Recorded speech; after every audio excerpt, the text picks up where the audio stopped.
Evanđelje po Mateju, prvo poglavlje. Knjiga naraštaja Isusa Krista, sina Davidova, sina Abrahamova. Abraham rodi Izaka. Izak rodi Jakova. Jakov rodi Judu i braću njegovu. Juda s Tamarom rodi Peresa i Zeraha. Peres rodi Hecrona. Hecron rodi Rama. Ram rodi Aminadaba. Aminadab rodi Nahšona. Nahšon rodi Salmona. Salmon s Rahabom rodi Boaza. Boaz s Rutom rodi Obeda. Obed rodi Jišaja. Jišaj rodi kralja Davida. Kralj David sa ženom Urijinom rodi Salomona. Salomon rodi Roboama. Roboam rodi Abiju. Abija rodi Asu. Asa rodi Jošafata.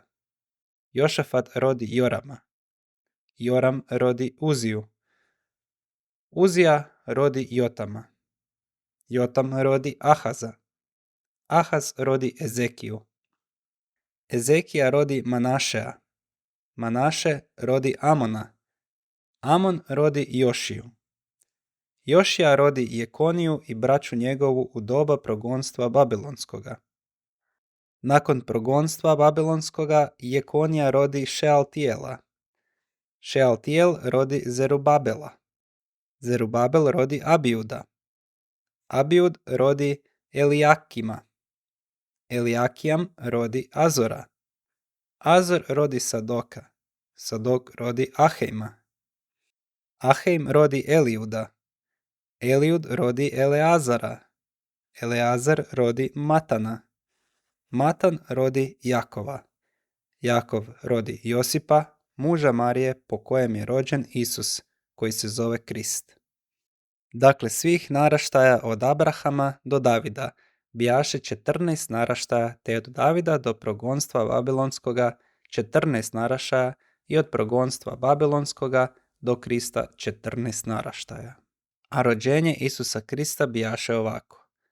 Budući da mati njegova Marija bi isprošena za Josipa, već prije no što se oni sastadoše, nađe se trudna od Duha Svetoga.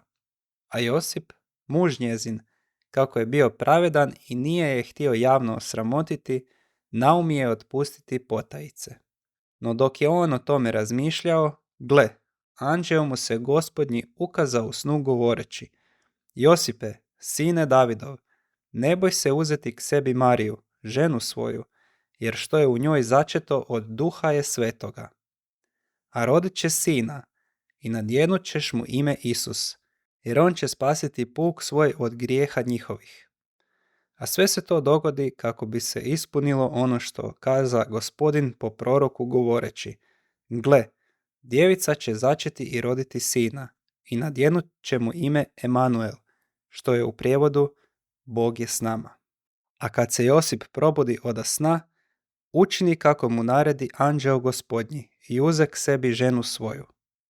I ne upoznaje sve dok ona ne porodi sina svojega prvorođenca i nadjenu mu ime Isus.